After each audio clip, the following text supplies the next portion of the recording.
Armando Ardianto. Di sini akan mempresentasikan sebuah uh, PowerPoint ya, yang berisi tentang tugas saya pada mata kuliah bahasa Inggris yang diampu oleh dosen yang kami hormati, yaitu Bu Dina Sylvia Putri SHMKN, dan juga tak lupa teman-teman satu perjuangan yang saya banggakan. Pada kesempatan kali ini, karena tugasnya adalah membuat suatu observasi tentang baik itu hukum pidana, HTN maupun perdata dari suatu negara yang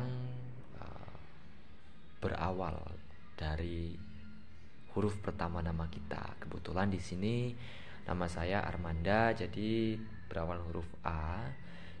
Dengan begitu saya memilih negara Austria sebagai negara yang akan saya eksplorasi lebih lanjut terkait dengan bagaimana penerapan hukum pidana di negara Austria. Tapi sebelumnya di sini sebelum kita ke materi lebih lanjut, ada satu tempat ikonik di Austria, yaitu namanya Pegunungan Alpen. Jadi di sini menawarkan pemandangan yang indah, dan di sini suhunya sebenarnya dingin, tapi karena mataharinya cerah jadi ada hangat-hangatnya. Jadi buat teman-teman yang mungkin nanti punya tabungan lebih, bolehlah mampir ke sini, dan saya pun tertarik untuk mengunjunginya. Oke, kita lanjut aja lah ke materi yang akan saya bahas, yaitu tentang observasi hukum pidana di Austria. Oke, yang pertama-tama sebelum kita mengulik lebih lanjut, kalau di Austria itu ada beberapa istilah yang dipergunakan, yaitu ada mens rea dan juga actus reus. Jadi mens rea ini itu berkaitan dengan niat jahat atau kesengajaan dibalik suatu tindakan kriminal. Kayak ada sosok yang sengaja nakal dan punya rencana jahat sebelum melakukan sesuatu. Dan di sisi lain ada yang namanya actus reus, yaitu berkaitan dengan tindakan konkret yang melanggar hukum pidana, yaitu sebuah perilaku fisik atau eksternal yang melanggar batasan hukum. Jadi ketika seorang benar-benar melakukan kejahatan yang selama ini direncanakan, itu adalah actus reus yang terjadi gitu. Jadi bisa dibedakan bahwa mens rea itu adalah sebuah kesengajaan di balik suatu tindakan kriminal, sedangkan actus reus itu adalah sebuah rencana yang selama ini dia ingin realisasikan gitu, dan ini melanggar hukum. Sebenarnya hampir sama saja. Oke, kita beralih ke poin selanjutnya, yang dimana kasus-kasus kriminal terkenal di Austria. Di sini saya menyoroti dua contoh kasus ya, dimana yang pertama ada sebuah kasus skandal yang mengakibatkan seluruh menteri sayap kanan Austria itu mengundurkan diri. Jadi ceritanya adalah seorang wakil kanselir dan juga sebagai pemimpin FPO, yaitu Hans Christian Streich, yang pada Mei 2019 itu beredar sebuah video yang menunjukkan mereka menerima tawaran dari seorang yang mengaku keponakan oligarki Rusia untuk liputan positif bagi FPO. Kemudian video ini mengungkap praktik korupsi dan juga niat partai untuk mempengaruhi media serta menggoyang pemerintahan. Kemudian akhirnya skandal ini berujung pada keruntuhan koalisi pemerintah dan pemilu legislatif di awal di Austria gitu. Sehingga semua menteri, khususnya bagian sayap kanan ya, itu mereka mengundurkan diri. Itu saya kira adalah cerita yang menarik ya, sebuah kasus yang menarik.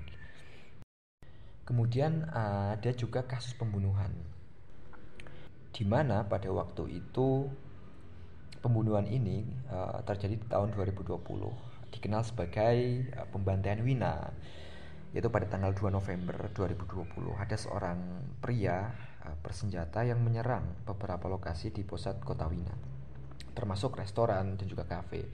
Kemudian alhasil serangan ini menewaskan 4 orang dan melukai beberapa orang lainnya.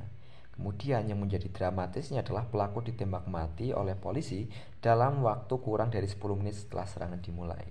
Dan dikatakan bahwa ini ada terkaitan dengan motif terorisme Islamis pada waktu itu. Selanjutnya yaitu jenis-jenis kejahatan di Austria. Sebenarnya kalau kita melihat jenis-jenis kejahatan ya, itu di setiap negara itu hampir sama ya, dari berbagai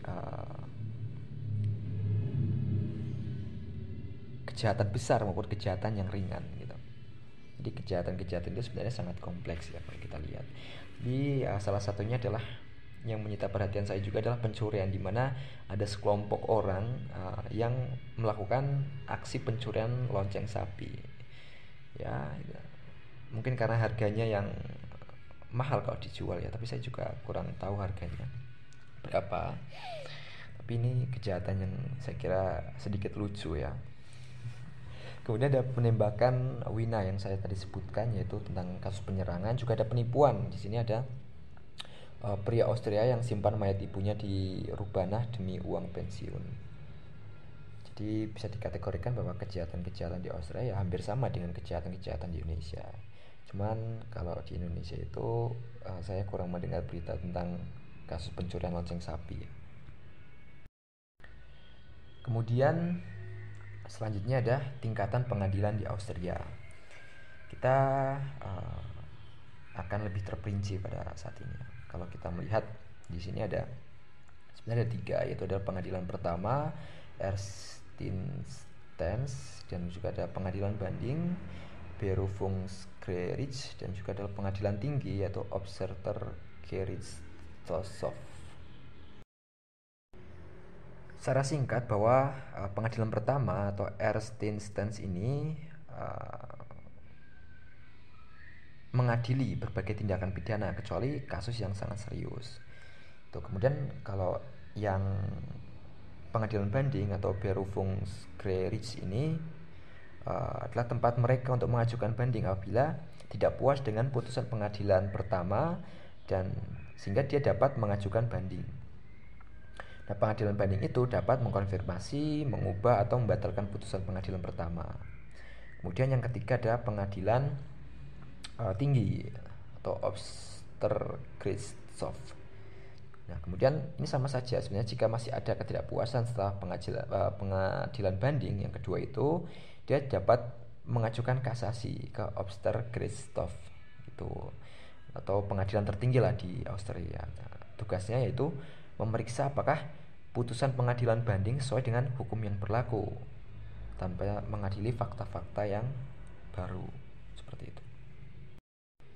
Dan kalau kita melihat di Indonesia pun sistem pengadilannya sama seperti ini gitu. Ada pengadilan pertama, kemudian ada banding, dan selanjutnya ada kasasi, dimana itu adalah langkah terakhir. Tapi salah satu contoh kasus ya di Indonesia yang menyita perhatian saya adalah kasus korupsi, di mana pada waktu itu kalau di tingkat kasasi itu ada Mahkamah Agung ya. Mahkamah Agung kan tingkatnya di pengadilan tinggi.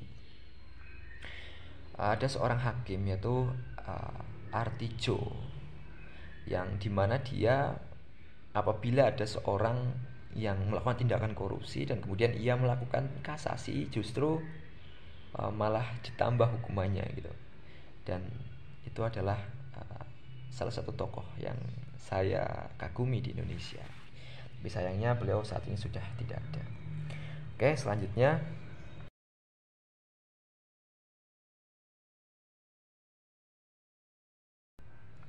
untuk hukuman yang diberikan di Austria itu sebenarnya hampir sama, tapi ada yang membedakan, yaitu bahwasanya di sana itu tidak ada yang namanya hukuman mati.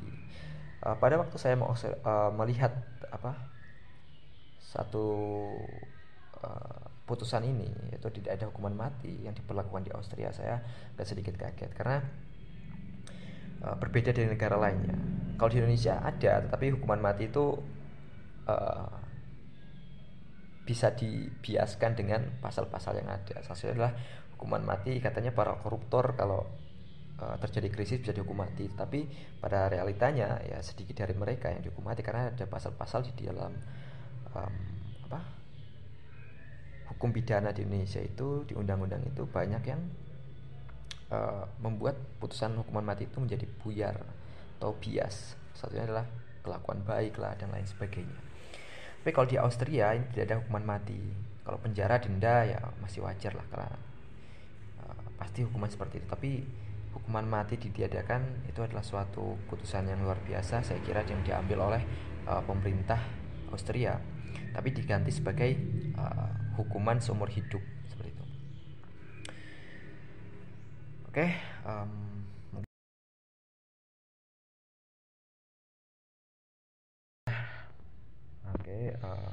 itu adalah presentasi yang bisa saya sampaikan terkait dengan bagaimana uh, hukum pidana di Austria mengatur tentang kejahatan dan contoh-contoh dari beberapa kasus di Austria. Terakhir saya akan memberikan satu kata-kata yang bisa dibaca begini. Mohon maaf jika mungkin salah ya.